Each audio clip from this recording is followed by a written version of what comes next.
The royalty DLC comes with the addition of a large array of psychic spells called Psycasts.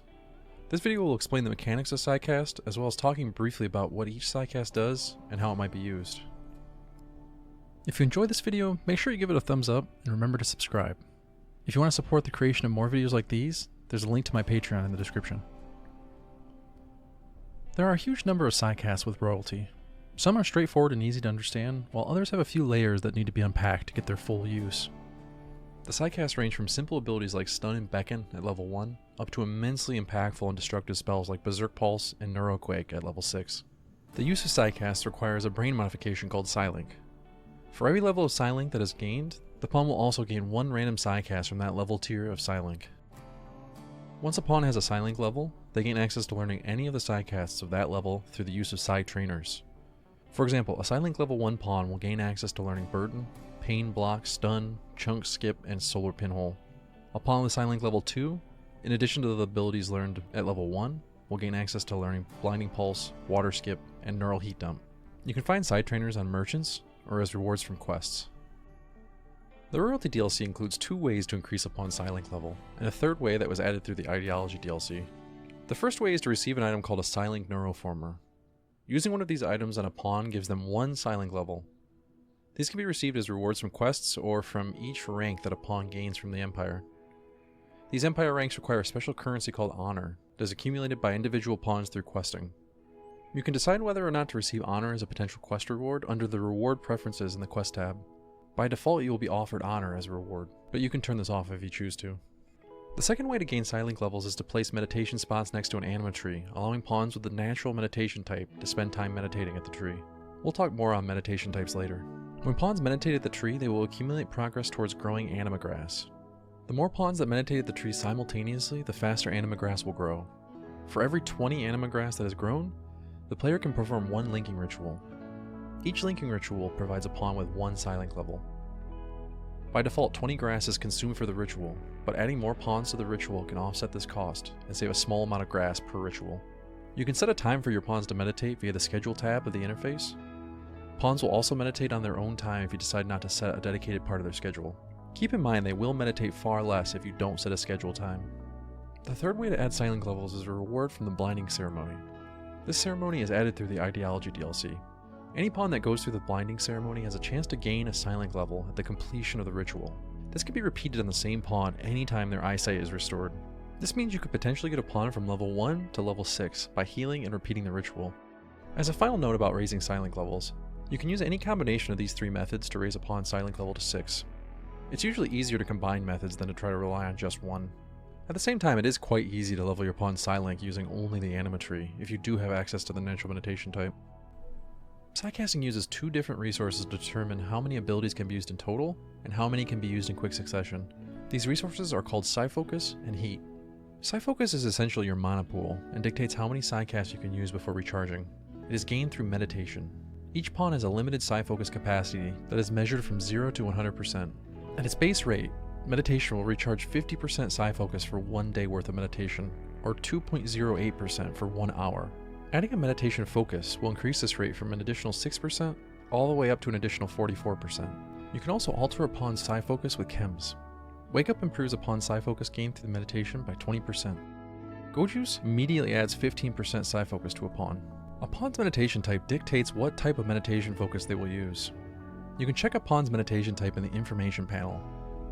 There are 6 different types: natural, morbid, artistic, minimal, flame, and dignified. Pawns can have more than one meditation type, but some are incompatible with another. Natural requires a tribal character backstory, or for a pawn to have been born and raised in a tribal colony. Tribal children can start meditating at the anima tree at just 3 years old. This allows a pawn to meditate at the anima tree, anima stone, as well as small and large nature shrines.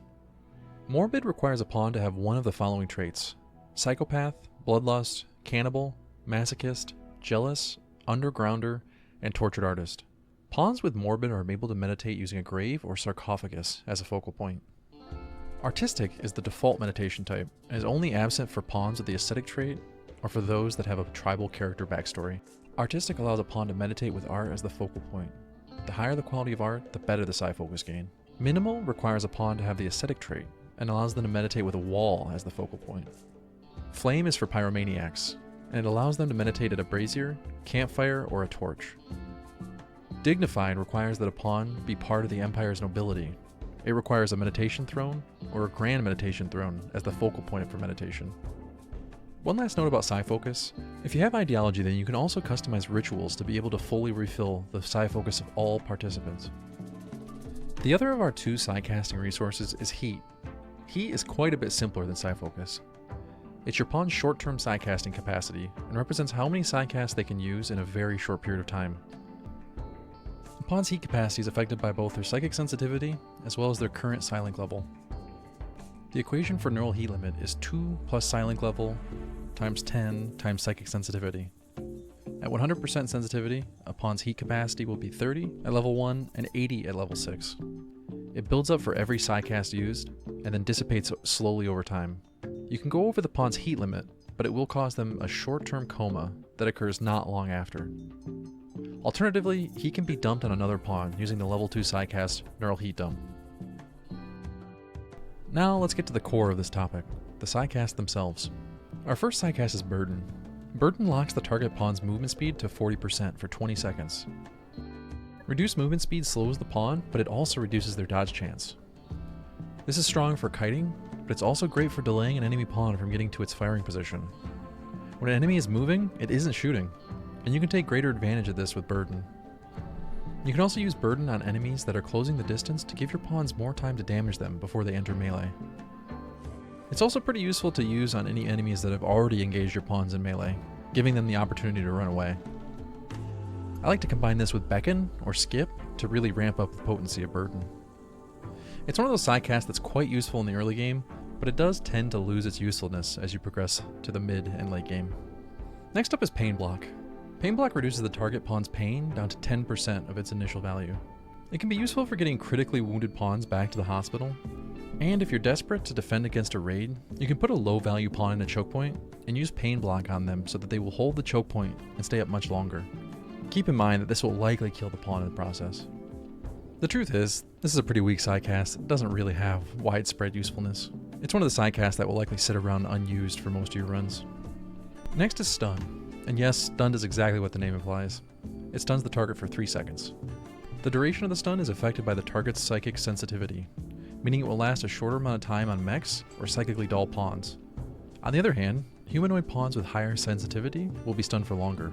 It has a very minimal Psyfocus cost at only 1%, meaning heat becomes the only real limit on how many stuns you can cast. Stun is one of the strongest early game Psycasts, and certainly the strongest level 1 Psycast, and it remains useful all the way into the endgame.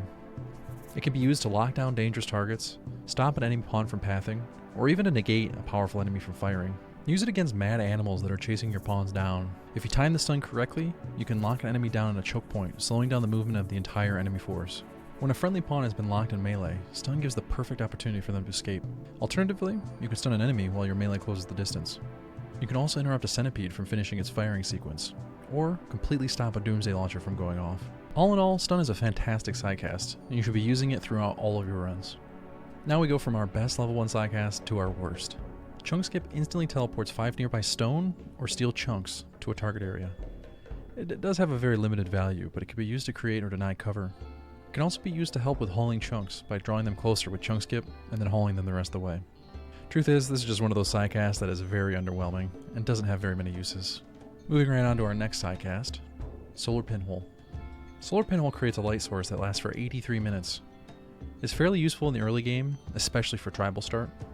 It's also quite nice when you're playing on biomes that are limited on wood supply for torches, at least until you get enough power running for electric lights. One of my favorite ways to use Solar Pinhole is during solar flares, when medical emergencies occur, or a critical surgery needs to be performed and you don't have enough time to wait for the power to come back on. It can also be used for remote mining operations, or on separate map tiles that are lacking easy light sources. I like using these at my remote deep drilling locations, so I don't have to set up external lights. Our last level 1 Psycast is Word of Trust. It reduces a prisoner's resistance by 12. Unfortunately, this number is not affected by psychic sensitivity of either the caster nor the target. And it does cost a substantial amount of Psyfocus at 60%, so it's difficult to use this frequently unless you have multiple pawns with Word of Trust. In general, it is a rather useful Psycast throughout the entire game, as long as you're actively recruiting new pawns through your prison. Many prisoners start with resistance 12 or less, meaning that you can begin recruiting almost immediately after using Word of Trust. If you have 2 Psycasters with Word of Trust, you can cast both simultaneously, allowing you to begin recruiting prisoners with more resistance without having to wait. That brings us to level 2. Blinding Pulse is the standout Psycast among the level 2 options. It reduces the sight stat to 50% of its initial value, causing lower accuracy. Keep in mind that it does not affect total range or line of sight, it only affects the pawn's sight stat. The lowered accuracy includes both ranged and melee attacks, so it can be quite useful for reducing the threat of raiders. It lasts for 30 seconds on all targets regardless of psychic sensitivity. Although it can be used on mechs, the total sight stat reduction is affected by psychic sensitivity, meaning mechs will not receive as large of a penalty. The same is true for enemy pawns with a psychically dull trait. That being said, it is still quite useful when used against mechs. It's great for dropping on a cluster of enemy pawns as an additional layer of defense. Use it when you're retreating to give your pawns a form of pseudo-cover until they can make it to safety. Try using it at choke points or in areas where enemies will cluster when taking firing positions. If you're playing with a kill box, you can set up an area where the enemy will position themselves that will also serve as the spot where you're going to drop your Blinding Pulse. This is definitely one of my recommended Psycasts for the early to mid game, and can remain useful into the late game as the raid size grows. For all these reasons, I recommend buying this from traders if you don't already have it. The next level 2 Psycast is Water Skip. Water Skip allows a pawn to target an area and douse it with water. It's not the strongest Psycast, but it can be useful for immediately dousing a friendly pawn that is caught on fire. It can also be used to quickly extinguish large fires in the base, but fire foam pop packs are usually more effective for this. Water Skip has the advantage of a significantly larger range than the fire foam, but it does have a smaller extinguishing radius. Moving right on, as mentioned earlier in the video, Neural Heat Dump is a method to quickly dump heat onto another pawn. When you cast a spell, it will completely clear the heat of the caster and cause the friendly target to collapse into a psychic coma for about a day. If you have extra non-combat pawns like crafters, you can use this on them without worrying about the role that they're going to play in the current combat. Alternatively, you can keep a throwaway pawn in your colony for times like these. There's not much more to say about this one, except that it allows your Psycasters to keep casting at those critical points at the expense of another pawn. The last level 2 Psycast is Word of Joy. It produces Joy Fuzz in the target, giving a mood boost of 30 for 5 days, at the cost of minus 20% brain efficiency, which ultimately causes a reduction in consciousness. The duration is affected by psychic sensitivity. Be careful using this too freely on your combat pawns, as 20% less brain efficiency can make a substantial difference in the defense of your colony. There's an additional tactic for Word of Joy where you use an unfriendly pawn who's going through drug withdrawal and already has substantially lowered consciousness. Word of Joy can then knock the pawn unconscious for the duration, making it easier for them to get through their withdrawal. Even if they don't fall unconscious, the extra mood boost is incredibly helpful to help them get through their withdrawal. The first of our level 3 abilities is Beckon. Beckon forces the target pawn to begin to path toward the caster for 8 seconds. Keep in mind that unlike Stun, Beckon is ended when the target takes damage, so be careful how you deploy this Psycast. Use this ability to pull out enemies from cover, or to move them out of their firing positions. This is incredibly useful, as most enemies are not dangerous when they're moving. It's only when they stop moving that they become a threat. It's not the case with enemies like the Centurion that fire while moving, but it is true for most enemies. Next up is Chaos Skip. This Psycast will teleport the target to a random nearby location. Chaos Skip can be useful for disengaging melee and for canceling dangerous enemies from finishing their attack. Use it on enemy melee or manhunting animals that have locked down a friendly pawn to buy you a small amount of time to retreat and reposition. Chaos Skip works extremely well against pawns with triple rocket launchers and doomsday launchers that have already begun aiming. Once they're teleported, it will stop them from firing and cause them to path to a new location in order to begin firing again. Just keep an eye on where they end up. You don't want to lose track of them and let them finish firing. Next is Vertigo Pulse. Vertigo Pulse causes everyone in the target area to begin to wander and get sick. It even works on mechs. It has a duration of 20 seconds, but is shorter against mechs due to their reduced psychic sensitivity. It's a fantastic form of crowd control, and it's especially potent when used at choke points. You can continuously cast this on a group to keep them disoriented and sick while you pick them off one by one. You can also use this to cause a group of enemy pawns to become sick and wander while you use the opening to retreat and reposition. Vertigo Pulse is also helpful if you want to split up an enemy raid. Drop it on a portion of the enemies to stop them in their tracks while the remaining enemies continue towards you. This is one of those Psycasts that I love getting my hands on. If I don't get it from leveling Psylinks, then I will always try to buy it when I see it on Trader.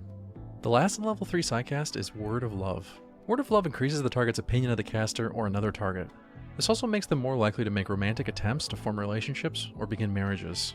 When you cast this on a target, you'll be prompted to choose a secondary target who will be more inclined to be romanced. The primary target will also gain a social bonus of 40 towards the secondary target. The secondary target does not receive this same bonus. Unfortunately, I don't have much to say about this one as I don't find it particularly helpful in my colonies outside of very rare circumstances. Now we move on to the level 4 Psycasts. The first of which is Smoke Pop. It creates a cloud of smoke in the target location, almost identical to the smoke launcher with a shorter cast time and more precision on your target location. Any pawn that is in smoke or firing through smoke will have their accuracy reduced. This does not include the accuracy of grenades, however. The accuracy of your friendly pawns will also be diminished, so this requires careful positioning and thoughtful deployment. Position yourself so that you have an angle on a portion of your enemies, then you can drop smoke either on or between you and the rest of the enemies that you're not currently targeting.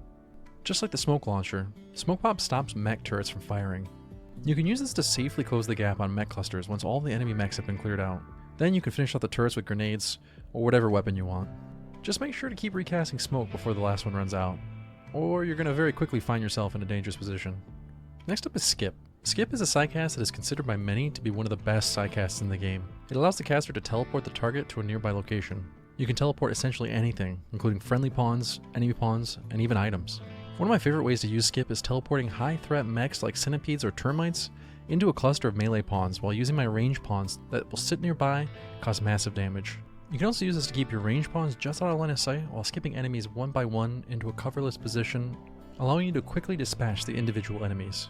Use Skip on pawns carrying doomsday launchers and triple rocket launchers to draw them out and pick them off before they can begin firing. In addition to the previous offensive tactics, Skip can also be used defensively. One way is to skip friendlies out of danger if they find themselves out of position or in a spot where their life is at risk. You can even skip pawns that have already been down to a location where they can then be tended to. Pawns can skip themselves to move quickly around the map. I find this immensely useful when dealing with sieges or when I'm trying to kite centipedes to give myself a little extra breathing room. That brings us to our next Psycast, Focus. Focus provides a passive buff to the target, increasing their sight, hearing, and movement by 130%. Sight is an important factor in determining accuracy and the ability to do things like perform surgery and research. Sight up to 200% is used for accuracy calculations, so Focus is incredibly useful here. Even with 2 Archotech eyes, a pawn will still only have 195% with the Focus buff, so the usefulness of this buff is very unlikely to put you over the cap, unless you add Goat Juice into the mix. Hearing isn't quite as impactful. Going above 100% hearing has no effect on social impact, but there's always the option of using this on a pawn who has diminished hearing in order to return them to a baseline value. Movement not only increases how quickly a pawn moves, but it also affects their dodge chance. Since sight also affects your melee accuracy, Focus can be quite useful on your melee DPS, giving them both increased damage and also increased survivability. All in all, I find Focus to be a bit lackluster when you compare it to the other Psycasts that you could be spending your Psyfocus on. Next we have Wall Raise. Wall Raise creates a temporary wall that forms a 3x3 cross. Its usage is similar to that of Smoke Pop, except instead of just lowering accuracy, it completely blocks line of sight, meaning that both hostile and friendly pawns will be unable to fire or move through the wall. You can use this to block choke points or to deny dangerous angles to the enemy. I've also used this to block friendly berserking pawns from hurting the other colonists, or to wall in a bleeding pawn to guarantee that they will collapse instead of dying. If you time it correctly, you can intercept a triple rocket launcher or a doomsday launcher, but it's oftentimes easier just to wall off an enemy rocket launcher in order to stop them from firing to begin with. The last level 4 Psycast that we'll go over is Word of Serenity. It puts an end to mental breaks by putting the target into a short-term coma. The usage for this one is pretty self-explanatory, but there are a few things that are worth mentioning about it. Not all breaks are worth using Word of Serenity on, but there are a few in particular that are incredibly punishing, worth tossing out a Word of Serenity. I'd recommend saving some Psyfocus so that you can cast Word of Serenity on drug binges, murder attempts, tantrums on critical items, and insulting sprees. Now we're on to level 5, where the spells can really make a huge difference. The first one is Berserk. Berserk turns the enemy aggressive towards their comrades. They will attack their friends, and their friends will attack them. This works on any enemy, as long as they're not psychically deaf. That includes all of the mechs except the bosses, who have a special immunity against Psycasts like these. It's particularly useful against termites and centipedes. In fact, by using Berserk on termites, you can take away much of the threat that mech breach rates pose. Mechs have a lower psychic sensitivity, so it will not last as long on them, but it almost always lasts long enough to kill or do substantial damage. Like many of our other Psycasts, one of the strongest tactics is to use it against triple rocket and doomsday launcher pawns. If you time it correctly, you can cause the enemy to fire the rocket on their own friends. But even if this fails, their friends will turn on them, negating most of the threat immediately. It has a very low Psyfocus cost at only 4%, but a substantial heat cost at 40%. It can be worthwhile to cast Berserk a few times, neural heat dump on a useless pawn, and then cast Berserk a few more times. If you have multiple pawns with Berserk, then it's all the better to spread out the casts to avoid overheating. Flashstorm, just as the name implies, causes a flash storm in the targeted area. It will cause random lightning strikes in the target area, damaging anything that it hits. You can cast multiple flash storms on the same area, causing multiple lightning strikes to occur. There are some very narrow uses for this that makes it slightly better than useless. You can try using this on very large groups of enemies, or on stationary enemies like sieges and mech clusters. Truth is, this is one of the worst Psycasts in the game, and I almost never use it. Next we have invisibility. Invisibility causes the target to turn invisible for 15 seconds. This makes them untargetable by enemies. You can use this to close the range on the enemy before you use another one of your Psycasts as an opener. I like to throw invisibility on a pawn to get them close enough and hide them long enough to use a Doomsday or triple rocket launcher. Alternatively, this is also quite useful to get your pawns out of trouble if they find themselves out of position, giving them just enough time to safely retreat. Melee can still cause damage while invisible, but enemies can walk right through them, meaning they will be unable to block choke points, making it less than ideal for defensive uses. You can cast invisibility on one of your melee, then let them wreak havoc on the enemy ranged. Just be careful not to let it wear off while they're still in danger. Word of Inspiration gives the target a random inspiration. The problem is it costs a substantial amount of Psyfocus at 80%, which is nearly an entire day's worth of meditation. I find Word of Inspiration particularly useful in crafting and construction pawns, with the hope of getting an inspired creativity. Try stacking this with a production specialist, allowing you to produce more legendary items than you'd otherwise be able to acquire through standard methods. If you get a kill focus persona weapon, you can kill animals to refill your Psyfocus and repeatedly cast Word of Inspiration on your pawns. Other than this, the high Psyfocus cost means it's oftentimes better to save your Psyfocus for more useful Psycasts. Farskip is a long-range teleportation that allows the caster to teleport themselves and nearby allies from one tile to another. Technically, you can even also use this to teleport across a tile that the pawn is already on by choosing that tile on the world map, but it will target a random ally on the same tile, so this has limited usefulness. It costs 70% Psyfocus, making it difficult to cast repeatedly in a short time frame. Farskip is particularly useful for returning from quest tiles. If you have transport pods, you can travel to your destination and then Farskip back. Then you can accomplish all of your caravanning goals without the headache of actually caravanning. Other than Berserk, this is likely the best Psycast that you'll get from level 5, as it opens up many gameplay possibilities that without it, would have been too much of an annoyance to bother with. Now we arrive at our last and strongest level. Berserk Pulse is very similar to Berserk, except instead of a single target, it causes all of the enemies in a target area to turn on each other. It's most useful at choke points when you can cause a large number of enemies to begin fighting one another while blocking the path. This creates its own form of crowd control, as the enemies begin to deal with themselves and cannot move forward.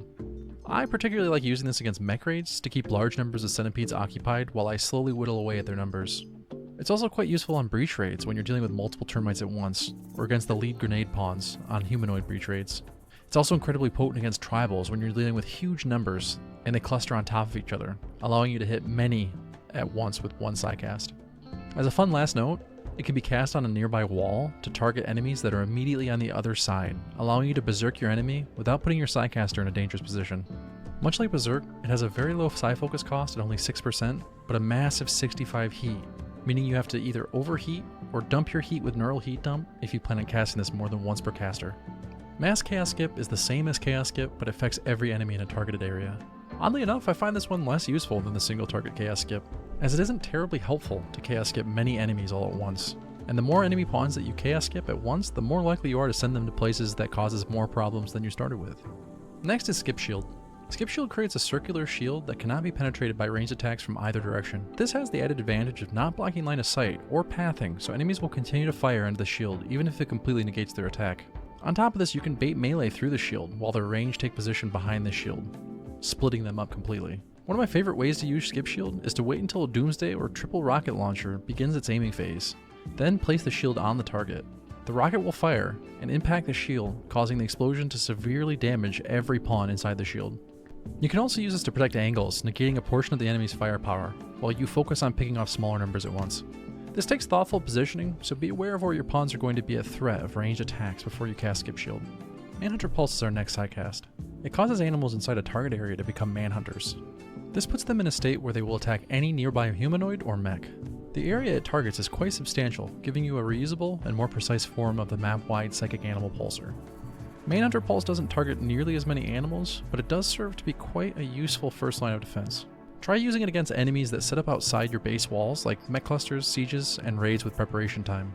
The animals do a fantastic job weakening the enemy before the fight begins.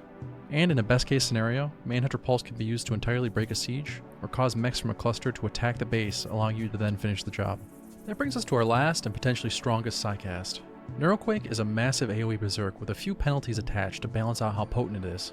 It causes every single pawn within 60 tiles to turn on one another, causing them to fight to the death. Anyone within 5 tiles of the caster is safe from this effect. It affects humans, animals, and mechs.